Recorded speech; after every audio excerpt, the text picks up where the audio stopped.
So this is what? This is the normal force of action applied या normal contact force या reaction भी कह सकते हैं। ये N2 फोर्स इस ब्लॉक ने इस फ्लोर पे लगाया है। इसको यदि मैं एक्शन मान लूँ तो ये फ्लोर बदले में इस ब्लॉक पे रिएक्शन लगाएगा जी। मैग्नीट्यूड में इसके अपोजिट हो, मैग्नीट्यूड में इसके बराबर होगी और डायरेक्शन में अपोजिट होगी। सो ये जो फोर्स N2 है, ये N2 फोर्स किसकी रिएक्शन है? इस N2 की रिएक्शन है। किसने लगाया है ये N2? इस फ्लोर ने लगाया है। ये N2 फ्लोर पे किसने लगाया है? इस ब्लॉक ने लगाया है। तो ये चीज़ें आपको क्लियर होनी चाहिए। आपको क्लियर हो, अगर अब भी कम है तो एक बार फिर से आप रिवाइज करके रिपीट करके देख लेना वीडियो को, लेकिन समझ में आ जाना चाहिए आपको ये। आई थिंक मैंने जिस प्रकार से बताया क्लियर हो गया होगा, और भी अभी और भी क्लियर हो जाने वाला है। अब मैं अगर ऐसा करूं बच्चों, जिस बॉडी ने किसी दूसरी बॉडी पर जो फोर्स लगाया है, तो फोर्स लगाने वाले बॉडीज़ को दिखाने के बजाय अलग अलग बॉडीज़ को ही दिखाऊं, उन पर लगे हुए फोर्सेस को दिखाऊं, तो ऐसा डायग्राम, जिस डायग्राम में मैं किसी वस्तु को ही शो करूं और उस वस्तु पे लगने वाले सारे फोर्सेस ही शो करूं, उस बॉडी पे, उस ऑब्जेक्ट पे जिन बॉडीज़ ने फोर्स लगाया है वो शो ना करूं, ऐसे डायग्राम को फ्री बॉडी डायग्राम बोलते हैं। अभी से आप फ्री बॉडी डायग्राम लर्न करना शुरू कर लें। हम इसको प्यार से FBD बोलेंगे, FBD, फ्री बॉडी डायग्राम। अक्सर फ्री बॉडी डायग्राम बनाते वक्त आप बॉडी को खाली एक पॉइंट भी कंसीडर कर लेते हो, लेकिन जब हम रोटेशन आपको पढ़ाएंगे तो पता चलेगा बॉडी का शेप, बॉडी की शेप, बॉडी का साइज़ भी दिखाना बहुत ज़रूरी होगा। तो मैं पॉइंट्स के रूप में कम ही दिखाता हूँ, बॉडी जैसी है उस बॉडी को ही दिखाता हूँ। इस बॉडी का फ्री बॉडी डायग्राम बनाऊँगा। देखो अब फ्री बॉडी डायग्राम बच्चों आपने बहुत अच्छे से समझ लेना है, और ये बहुत आसान भी है। कुछ नहीं करना, हमने बॉडी को काट के अलग शो कर देना है और उस पर लगे हुए फोर्सेस को। तो ऊपर वाले ब्लॉक, इस ब्लॉक का नाम सपोज मैं A दे दूं, इसका B दे दूं, और फ्लोर का तो नाम चलो मैंने C दे दिया है। तो ब्लॉक A का मैं फ्री बॉडी डायग्राम बना रहा हूँ। इसका मास भी लिख दूंगा इसके अंदर, ब्लॉक A, और इस पे लगने वाले फोर्सेस शो कर दूंगा। The force N1, but you always be careful when you think about this N1. Let us think again. This N1 is the reaction of this middle block. This N1 is the reaction of this middle block. यानी N1 इसके ऊपर इस block ने, बीच वाले block ने लगाई है, और एक फोर्स इसके ऊपर है ये mg। तो इस पे दो ही फोर्स हैं। ध्यान रखें, mg की नेचर तो कौन सी है? ग्रेविटेशनल नेचर का है, और ये इलेक्ट्रोमैग्नेटिक नेचर का है। फोर्सेस जब एक दूसरे को बैलेंस करेंगे या कम ज़्यादा होंगे, तो भैया फोर्सेस आपस में जब जुड़ेंगे या सब्ट्रैक्ट होंगे, उनका रिजल्टेंट निकलेगा। तो फिर वो यूँ नहीं देखेंगे भाई फोर्स तेरी कौन सी जात है, तो इलेक्ट्रोमैग्नेटिक जात का फोर्स है या ग्रेविटेशनल जात का फोर्स है। फोर्स होना चाहिए, आपस में सब्ट्रैक्ट हो जाएंगे, ऐड हो जाएंगे, फोर्स होना लेकिन फोर्स के साथ ही सब्ट्रैक्ट ऐड होगा। अगर ये दोनों मैग्नीट्यूड में सेम है तो रिजल्टेंट फोर्स भी जीरो हो जाएगा। जरूरी नहीं मैग्नीट्यूड में सेम हो सकता है पूरा सिस्टम ऊपर की तरफ एक्सेलरेटेड हो। ये सब कुछ लर्न करेंगे अभी हम। तो N1 ज़्यादा हो जाएगा mg से, हो सकता है mg ज़्यादा हो N1 से, ऐसा हो सकता है। पहले इस ऐसा होने के पूरी गुंजाइश हैं। देखो पहले मैंने इसका फ्री बॉडी डायग्राम बना दिया है। मैंने अभी जो बात अधूरी छोड़ दी है, अगर mg ज़्यादा है तो क्या होगा, वो घटना मैं भी बताऊंगा, बड़ी इंटरेस्टिंग बनने वाली है। लेकिन एक बार बीच वाले ब्लॉक का मैं फ्री बॉडी डायग्राम बना देता हूँ। बीच वाले ब्लॉक का मैं फ्री बॉडी डायग्राम बनाऊँ तो आप समझ गए होंगे। इसके फ्री बॉडी डायग्राम में इस पे लगने वाले सारे फोर्सेस को दिखाऊंगा। इस पे लगने वाला भाई एक फोर्स तो कौन सा है, माता धरती जी ने जो लगाया mg का फोर्स ये रहा, और एक इसके ऊपर किसने फोर्स लगाया, ऊपर वाले ब्लॉक ने N1, और एक इसके ऊपर फोर्स लगाया किसने, हमारे फ्लोर भाई साहब ने, कितना, N2। So this is the block B जिसका मास m है। ये ब्लॉक B का free body diagram. Free body diagram बच्चों एक बार फिर इसकी इम्पोर्टेंस बता देता हूँ। अगर आप एग्ज़ाम के लिए भी तो प्रिपरेशन आप कर ही रहे हो, फिजिक्स तो लर्न कर ही रहे हो। कई बार ऐसा हुआ है कि कई बार ऐसे क्वेश्चन आते हैं कि हमने क्वेश्चन में फ्री बॉडी डायग्राम ही देखना होता है कि which of the following diagrams is the correct free body diagram. So free body diagram काफ़ी इंपॉर्टेंट हैं कि इसके ज़रिए लर्निंग हमारी बहुत अच्छे से होनी है। क्या है मैंने बता दिया है और धीरे धीरे लर्निंग हो जाएगी। ये बॉडी बी का फ्री बॉडी डायग्राम है, इसको भी एक बार ठीक से बात कर लें। What is N2? N2 is the reaction of the floor. What is N1? N1 is the action और reaction of the upper most block. N1 किसने लगाया? सबसे ऊपर वाले ब्लॉक ने। N2 इस पे किसने लगाया है? फ्लोर ने। फ्लोर को धरती मत कहना। और Mg किसने लगाया इस पे? पूरी धरती ने। और Mg की रिएक्शन भी किस पे लगी है? पूरी धरती पे। N1 की रिएक्शन तो किस पे लगी? ये लगी। N2 की रिएक्शन किस पे लगी है? ये लगी फ्लोर पे। अगर मैं फ्लोर की फ्री बॉडी डायग्राम बनाया नहीं करते हैं हम, क्योंकि इसकी जरूरत नहीं पड़ने वाली, लेकिन फिर भी अगर मैं फ्लोर की फ्री बॉडी डायग्राम बनाऊं, क्योंकि फ्लोर पे तो और भी इधर उधर चीज़ें रखी होंगी, लेकिन इसी पिक्चर में जो फ्लोर है, उस पिक्चर में फ्लोर का जो हिस्सा शामिल है उस पे तो भैया ये N2 का फोर्स लगा हुआ है। लेकिन फ्लोर भी नीचे कुछ चीज़ों से जुड़ा हुआ है। फ्लोर के नीचे भी कोई धरातल है, जिस धरातल के ऊपर ये टिका हुआ है, तो वो फोर्स भी होंगे। तो वो दिखाने मेरे के लिए बहुत सारे इस प्रकार से गाड़ी चलती जाएगी। तो अक्सर हम फ्लोर का फ्री बॉडी डायग्राम नहीं बताया करते हैं, सिर्फ क्योंकि प्रॉब्लम में भी इन दोनों ने हिस्सा लेना है। फिर भी इतने पार्ट पे मैं इन दो ब्लॉक्स के कारण जो फोर्स अपीयर होंगे, उसके बाद फिर बीच वाला ब्लॉक फ्लोर पे जो फोर्स लगाएगा वो मैंने दिखा दिया है। सो मैंने फ्री बॉडी डायग्राम तो बना दिए हैं। इसका मतलब क्या होता है ये आपको क्लियर हो जाना चाहिए, शायद क्लियर हो भी गया होगा। अभी जो बात है बच्चों वो ये अधूरी छोड़ दी थी मैंने। ज़रूरी नहीं ये N1 Mg के बराबर हो मैग्नीट्यूड में, डायरेक्शन में तो अपोजिट है ही है। ऐसा हो सकता है भाई कि जिस बीच वाले ब्लॉक पे ये ऊपर वाला ब्लॉक रखा है, इसका सरफेस कुछ दलदल जैसा हो, कोई कमज़ोर सा सरफेस हो, कोई मजबूत नहीं हो। तो मजबूत अगर नहीं होगा तो क्या होगा? जैसे ही धरती माता इसको नीचे बुलाएगी Mg के फोर्स से, ये नीचे जाएगा। ये जाएगा तो इस मिडल ब्लॉक को ये दबाएगा। किस फोर्स से दबाएगा? Mg फोर्स से N1 फोर्स से दबाएगा। N1 फोर्स से दबाएगा तो ये बेचारा दब जाएगा। इसका मतलब ये क्या है? Mg तो अभी काफ़ी ज़्यादा है। N1 फोर्स जैसे ही ये इस पे लगाएगा तो ये जो सरफेस है ये थोड़ा सा प्रेस होगा, नीचे की तरफ जाएगा। इसी कारण से एटमों के बीच का डिस्टेंस चेंज होने के कारण से ये फोर्स डेवलप हुआ है, और बदले में फिर इसने भी इस पे लगाया। तो शुरू में मैं कंसीडर कर रहा हूँ कि ऊपर वाला सरफेस कुछ कमज़ोर है और वो नीचे की तरफ दब जाता है। Mg अभी दबेगा, तो जैसे ही दबेगा बीच वाले ब्लॉक ने ऊपर वाले ब्लॉक पे N1 लगा दिया। अभी N1 कम है, Mg अब भी ज़्यादा है, तो इस ब्लॉक पे नेट फोर्स नीचे की तरफ है। ये नीचे की तरफ और जाएगा तो बीच वाले ब्लॉक को ये और दबा देगा। बीच वाले ब्लॉक का ये सरफेस थोड़ा सा पिलपला टाइप का है, बहुत रिजिड नहीं है, तो ये पिलपला सरफेस थोड़ा सा दलदला सरफेस थोड़ा और दब जाएगा तो N1 और बढ़ेगा तो ये N1 भी और बढ़ेगा। तो हो सकता है ज़्यादा पिलपला ना हो और दबते दबते ये इतना दब जाए कि दब के फिर सख्त हो जाए, और सख्त होने के बाद इस पे N1 की वैल्यू बढ़ के इतनी हो जाए कि और ना दब पाए, यानी N1 की वैल्यू बढ़ के Mg के बराबर हो जाए। अगर N1 की वैल्यू बढ़ते N1 जो इसने इस पे लगाया था, जैसे जैसे दबता जाएगा N1 बढ़ता जाएगा।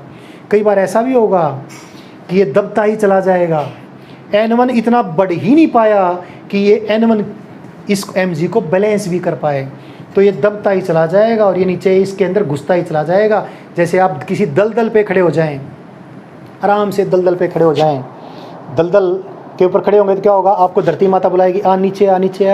आपके पैरों के नीचे दलदल है, आप दलदल को दबाओगे और दलदल फिर आपको ऊपर की तरफ दबाएगी।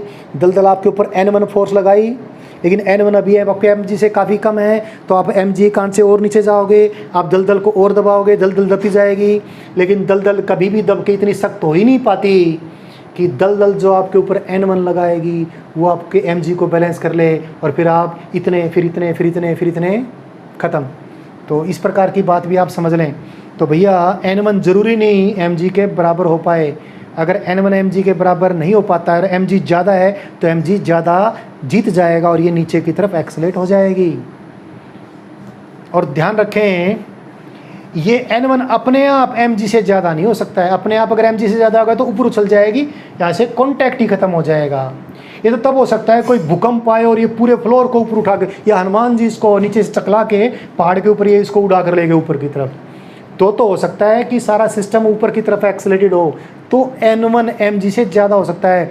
लेकिन मैंने जो अभी ये बात बोली है ये आपकी समझ में कुछ ज़्यादा नहीं आई होगी, वो धीरे धीरे आ जाएगी।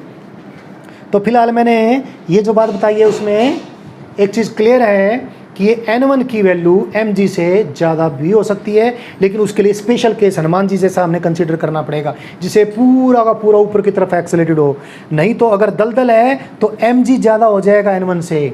लेकिन भैया आम तौर पे जैसी प्रॉब्लम हमें मिलने वाली है, जैसे कोई कार किसी पार्किंग में खड़ी है, आप आराम से किसी बेंच पे बैठे हो और बेंच चर चर करता हुआ टूट नहीं रहा है, यानी आप आराम से बैठे हो, इसका मतलब आपके mg के फोर्स को किसने बैलेंस कर दिया साहब? आपके mg के फोर्स को बैलेंस कर दिया n1 ने। और n1 क्या है? Electromagnetic force. आपने बेंच को दबा डाला, आप बेंच को तोड़ने के लिए तैयार हो गए हो और बेंच के दर्द हुआ, और बेंच के दर्द होने से बेंच ने आपके ऊपर n1 फोर्स ऊपर की तरफ लगा दिया। तो बहुत बार ऐसा होगा कि n1 mg को बैलेंस कर लेगा, यानी n1 का रिजल्टेंट mg के साथ, दो फोर्स अपोजिट रिजल्टेंट में क्या आएगा? नेगेटिव साइन आएगा। n1 minus mg will be 0, तो ये 0 हो जाएगा और n1 mg के बराबर हो जाएगा। और यहीं से बच्चा गलती कर लेता है, जैसा ही ऐसा लिखा देखता है बच्चा क्या सोचता है? n1 तो mg की रिएक्शन है। तो प्लीज़ अगर वो लर्निंग है आपकी प्रीवियस कोई, तो उसको तो आप ख़त्म कर ही दें। तो मैंने इसके बारे में समझा दिया, सेम बात इसके लिए कर लें। अब इस पे नीचे की तरफ दो फोर्स हैं, एक तो कैपिटल mg जो पूरी धरती माता ने लगाई है, और एक n1 किसने लगाया? ऊपर जिसके सवार था इसके ऊपर ये इसने लगा दिया। तो n1 और mg कांड से नीचे की तरफ गया, इसने फ्लोर को दबा दिया। अगर फ्लोर दलदला नहीं है, दलदल है तो जो बात मैंने बताई थी उसी बात को वापस रिपीट कर लें आप, सारी बातें आपको क्लियर हो जाएंगी। अगर फ्लोर दलदला नहीं है, अगर है भी तो बहुत जल्दी सख्त हो जाता है, तो फ्लोर दबते दबते n2 बढ़ते बढ़ते, फ्लोर जैसे जैसे दबेगा फ्लोर और ज़्यादा दबेगा, यानी n2 फोर्स बढ़ता जाएगा। ये n2 बढ़ेगा तो ये भी बढ़ता जाएगा। तो यदि ये दलदल नहीं है तो अंदर ये घुसता नहीं है, तो n2 इन दोनों के रिजल्टेंट को बैलेंस कर देगा। तो इस पर नेट फोर्स अगर 0 हो गया, तो अगर हनुमान जी पूरे सिस्टम को ऊपर एक्सलेट करके ले गए तो बात अलग है। अदरवाइज क्या होगा? n2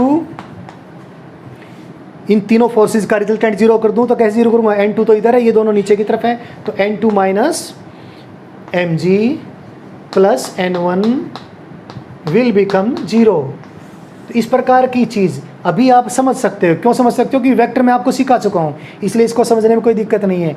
तो मैंने दोनों की फ्री बॉडी डायग्राम बनाकर फोर्सेस को आइडेंटिफाई करना मैंने सिखाया है। अभी ये छोटी सी प्रॉब्लम आप देखना पूरे 2 साल के आपके कोर्स में हर जगह शामिल होने वाली है, मतलब तकरीबन शामिल रहेगी। और इस प्रकार की लर्निंग आपकी मेरे ख्याल से तो हो गई होगी। एक अगर कम हो तो एक बार मैं फिर बोल देता हूँ, वीडियो रिपीट देख लेना आप, या मेरे से आप वापस पूछ भी सकते हो।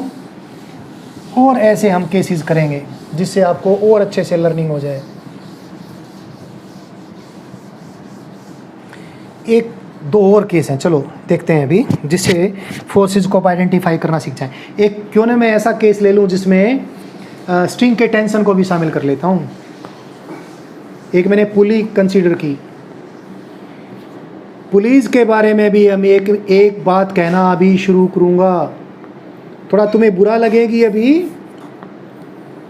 कोई बात नहीं, वो बुराई जो आपको लगने वाली है, जो बात आपको चुभने वाली है, वो धीरे धीरे ठीक हो जाएगी। अभी मैं पुलिस को भी आइडियल पुलिस कहूँगा, जैसे मैंने स्ट्रिंग के लिए आइडियल स्ट्रिंग वर्ड यूज़ किया था। असली वाली पुली जो जिनका अच्छा खासा मास भी होगा और जिसमें फ्रिक्शन भी होगा, जो रोटेट भी करेंगी, वो पुलिस मैं आपको तब करवाऊँगा जब मैं आपको रोटेशनल मैकेनिक्स पढ़ाऊँगा। उससे पहले मैं जिन पुलिस को कंसीडर करने वाला हूँ उनको मासलेस यानी लाइट पुलिस कंसीडर करने वाला हूँ, एंड फ्रिक्शनलेस पुलिस कंसीडर करने वाला हूँ। यानी इनके ऊपर से जब भी रस्सी आर पार से इधर उधर उतरेगी तो रस्सी के उतरने की या रस्सी के इसके ऊपर चढ़ने की प्रक्रिया के दौरान ये पुली रोटेट नहीं होने वाली है, वो सिचुएशन करने वाला हूँ। अगर रोटेट भी अगर ये होती है तो ऐसी सिचुएशन में, क्योंकि पुली का कोई मास ही नहीं है, तो भी जो मुझे चाहिए वो बात मिल जाएगी। यानी मुझे दोनों साइड में रस्सी में टेंशन सेम करने वाली बात करनी है। तो अभी जो बात मैं कहने वाला हूँ उस बात को मैं यूँ कहकर आपको समझाऊंगा। Consider the pulley is light pulley, that is massless pulley, and smooth pulley यानी having no friction. Such a pulley is called ideal pulley. Real pulleys मैं आपको करवाऊंगा बच्चों। पहले आइडियल चीज़ें सीख लें, कुछ चीज़ें जानना सीख लें, फिर हम और कठिनता हासिल करेंगे।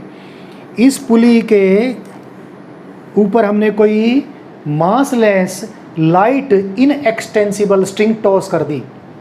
कैसी स्ट्रिंग है? आइडियल स्ट्रिंग है जिसका मास ने के बराबर, लाइट स्ट्रिंग, इनएक्सटेंसिबल यानी ये खींचेगी नहीं।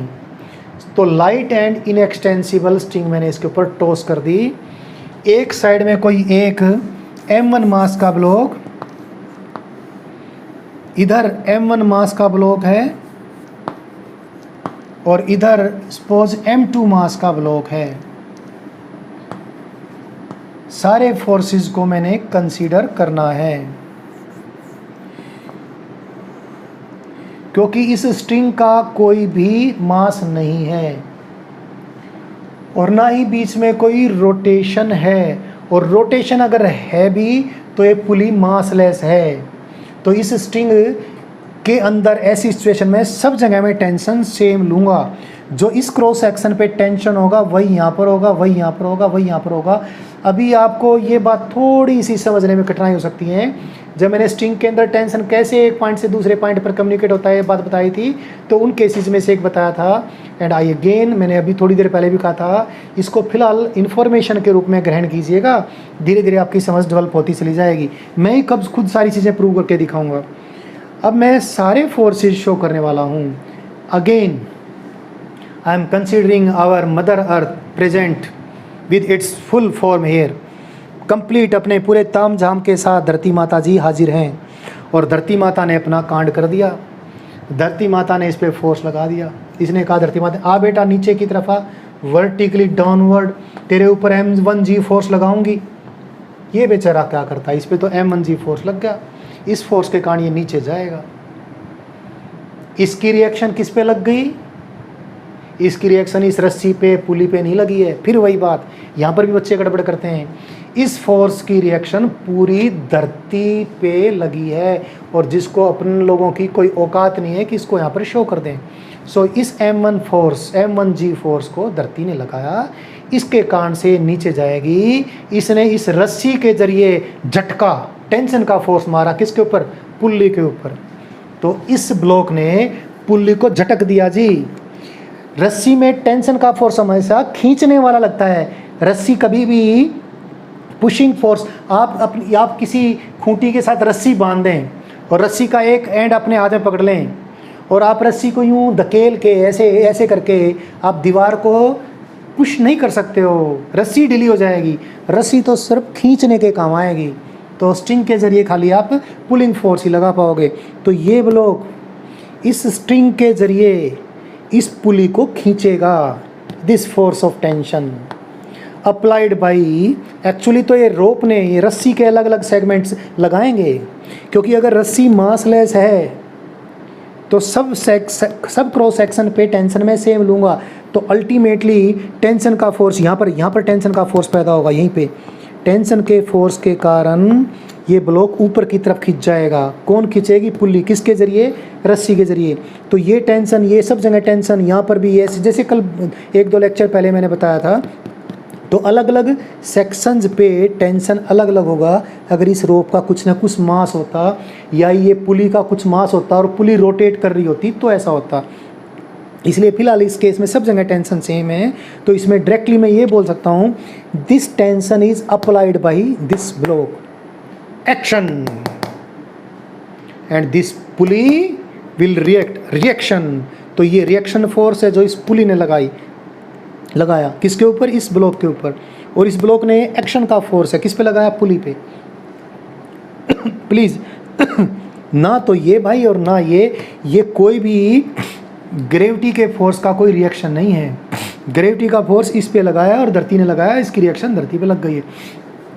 अब इस टी टेंशन के कारण ये रस्सी इधर खींचेगी और इस पे झटका मारेगी, और क्योंकि सब जगह टेंशन सेम है, क्योंकि मैंने 2-3 बात ये बोल दी, बार बार वही बात रिपीट, तो टेंशन का फोर्स इस ब्लॉक पे लगा दिया पुली ने, ये ब्लॉक भी पुली पे इधर टेंशन का फोर्स लगा देगा। लेकिन एक चीज़ तो भूल गया, सबसे बड़ी बात तो क्या, धरती माता इसको भी खींचेगी नीचे। आ बेटा नीचे की तरफ आ, ये कहेगा आता हूँ माता जी। M2G फोर्स इसके ऊपर किसने लगाया, पूरी अर्थ ने लगाया, रिएक्शन पूरी अर्थ के ऊपर। फोर्सेस को आइडेंटिफाई आपको मैंने करवा दिया। इस पुली की मैं बात करूं तो पुली पे 2 फोर्स नीचे की तरफ लगे हैं, एक तो टेंशन का ये और एक टेंशन का ये। पुली यहाँ से इस स्पॉट के जरिए छत से बंधी हुई है, ये छत भी पुली के ऊपर फोर्स लगाएगी। इस टेंशन, इस खिंचाव के फोर्स को मैं F भी बोल सकता हूँ या T भी बोल सकता हूँ, T0 कोई दूसरा T बोल सकता हूँ। और फिर ये भी छत के ऊपर लगाएगी T0, क्योंकि ये भी इसको स्पॉट बोलते हैं अक्सर, वी कॉल इट स्पॉट। इस स्पॉट SUPPORT स्पॉट,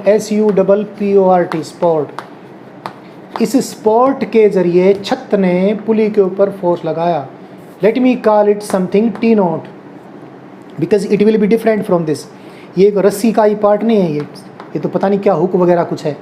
और फिर ये पुली भी इस स्पॉट के जरिए छत पे फोर्स लगा देगी रिएक्शन का। अगर इस स्पॉट का कोई मास नहीं हुआ, if it is massless, only then this T0 will be equal to this T0, otherwise they will be different। तो ये सारी चीज़ें आप जान जाएं, घबराए नहीं, सब चीज़ें आप लर्न कर लोगे, इसी चैप्टर में लर्न करोगे। इसमें भी मैं फ्री बॉडी डायग्राम बना देता हूँ। सबसे पहले इसका फ्री बॉडी डायग्राम बनाऊँ। इसका फ्री बॉडी डायग्राम बनाऊँगा तो क्या दिखाऊँगा, ऐसे ही बना सकते हैं बच्चों, खाली इसका एक पॉइंट दिखा दें और यहाँ पर A लिख दें तो this point represents A of mass M1। इधर इसके ऊपर फोर्स कितना T1, इधर कितना फोर्स M1G। लेकिन मैंने बताया मुझे ये अच्छा नहीं लगता है। क्या लगेगा, मैं थोड़ा ब्लॉक भी बना दूंगा, ये बेचारा खुश भी हो जाएगा। तो मैं थोड़ा सा ब्लॉक बना दूंगा, इसका मास भी इसके अंदर ही सजा दूंगा, बाहर भी सजा सकते हो। इसके ऊपर लग गया ये टेंशन का फोर्स, जो किसने लगाया, पुली ने लगाया। और इसके नीचे की तरफ लग गया M1G का फोर्स, जो किसने लगाया, धरती माता ने लगाया। लेकिन मैं अभी इनके बारे में कुछ नहीं कहूँगा। अक्सर ये एक्सेलरेटेड केस होगा और हो सकता है ये नीचे की तरफ एक्सेलरेटेड हो सकता है ऊपर की तरफ भी एक्सेलरेटेड हो। तो वो सिचुएशन तो हम लर्न करेंगे ना, अभी एक्सेलेशन होगा तो क्या होगा क्या नहीं होगा। लेकिन फ्री बॉडी डायग्राम बनाना आपको मैंने बता दिया है, और फोर्सेस आइडेंटिफाई करने सिखाने का मेरा पर्पज़ था, वो पर्पज़ मैं अभी सोल्व कर दिया हूँ। इसी प्रकार से इस ब्लॉक का भी मैं फ्री बॉडी डायग्राम बनाऊँ तो देखो ये बन गया है। नीचे की तरफ M2G, the mother earth has applied this and this, ये पुली ने लगाया। पुली को मदर पुली ना बोलना, तो ये पुली ने लगाया है T M2। इसका भी क्या है, ऊपर एक्सेलेटेड है नीचे एक्सेलेटेड है, वी डू नॉट नो। ये सिचुएशन हम जान जाएंगे, डिपेंड करेगा M1 और M2 में किसकी वैल्यू ज़्यादा है किसकी कम है, उसके अकॉर्डिंग बाकी मोशन हम समझेंगे जो आगे बताएंगे। पुली का भी फ्री बॉडी डायग्राम बना देते हैं, तो बना देते हैं, कई बार इसकी भी जरूरत पड़ेगी। तो एक T फोर्स तो पुली पे इधर लग गया, एक T फोर्स इस पे इधर लग गया। This is action of M2, this is action of M1, और इसके ऊपर एक स्पॉट ने भी फोर्स लगाया, कितना, T0। छत का फ्री बॉडी बनाने की, डायग्राम बनाने की आवश्यकता नहीं होती, छत और भी चीज़ों से जुड़ी हुई है। ऐसे ही फ्लोर का भी नहीं बनाया करते, बनाना चाहो बेसिक से इसी पार्ट का बना दो, लेकिन उसकी कोई आवश्यकता नहीं है। तो अभी मैंने फ्री बॉडी डायग्राम ये बनाना आपको सिखाए थे, फोर्सेस का आइडेंटिफिकेशन सिखाया, अभी तो और भी आपको सिखा रहा हूँ। फोर्सेस को आइडेंटिफाई करने वाली में एक दो प्रॉब्लम आपको और करके बता देता हूँ।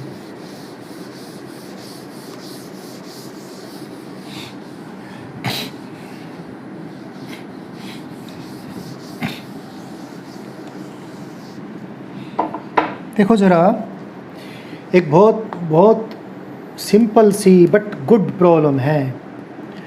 ये डायग्राम में एक कोई स्फीयर है, कोई बॉल है, and this is the center of this ball. Radius of the ball is capital R.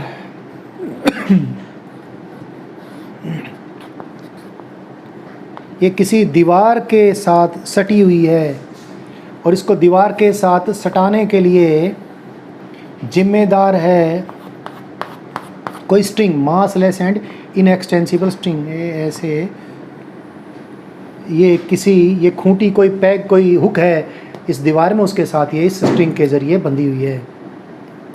The wall is smooth, दीवार जो है स्मूथ भी है, कोई फ्रिक्शन वगैरह का फोर्स भी हमने कंसीडर नहीं करना। अब देखो ये एक सिंपल सी बट गुड एक प्रॉब्लम बन जाएगी, उसको प्रॉब्लम का सॉल्यूशन भी आप देखोगे। Again I consider this string as massless inextensible string. इस स्ट्रिंग को मैं मासलेस इनएक्सटेंसिबल स्ट्रिंग कंसीडर करने वाला हूँ। तो इस प्रॉब्लम में सारे फोर्सेस तो आइडेंटिफाई करना सिखाऊंगा ही, साथ में इसको एक अच्छी प्रॉब्लम भी बना देते हैं। तो प्रॉब्लम में बोल देता हूँ, find the tension in this string and contact force between wall and the sphere. इस सिंपल सी प्रॉब्लम के ज़रिए आप और भी ज़्यादा लर्न करने वाले हो। तो शुरुआत करते हैं किससे, माता धरती के क्रियाकलाप से।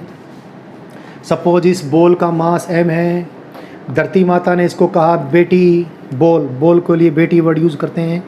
बोल बेटी आप नीचे आओ ज़रा, mg फोर्स में आपके ऊपर लगाऊंगी, आप तो गिर ही जाओ। धरती माता ने पूरी कोशिश की, इसने भी धरती माता पर इतनी ही रिएक्शन लगा दी, लेकिन जैसे ये नीचे जाने की कोशिश करती है, इसने इस रस्सी के जरिए झटका मारा, किसके ऊपर, वाल के ऊपर, झटका, टेंशन। रस्सी कैसी है, मास लेस एंड इनएक्सटेंसिबल है, सब जगह टेंशन सेम होगा। तो this force of tension is applied by this ball on this wall, and बदले में इस टेंशन की रिएक्शन ये वॉल इस बॉल पे कर देगी। This is the reaction, this reaction force is applied by the wall, this is applied by wall on ball, this is applied by ball on wall. So these are action reactions and they will be same everywhere because the string is massless and inextensible. अब भैया इन forces के कारण से, इस force के कारण ये देखिए थोड़ा सा ये इधर की तरफ गई, ये इस दीवार को इधर धकेल देगी, क्योंकि आप देखो ज़रा इस फोर्स के मैं कंपोनेंट बनाऊँ, एक तो इधर और एक इधर, तो इसके इधर वाले कंपोनेंट के कारण ये बॉल इधर दीवार को दबाएगी। इसने दीवार को दबा दिया, दीवार को गुस्सा आ गया, दीवार ने भी इसको इधर दबा दिया। This is the contact force which is normal to the surface. ये इनका जो कॉन्टैक्ट सरफेस बन गया, कॉन्टैक्ट सरफेस के परपेंडिकुलर ये फोर्स है।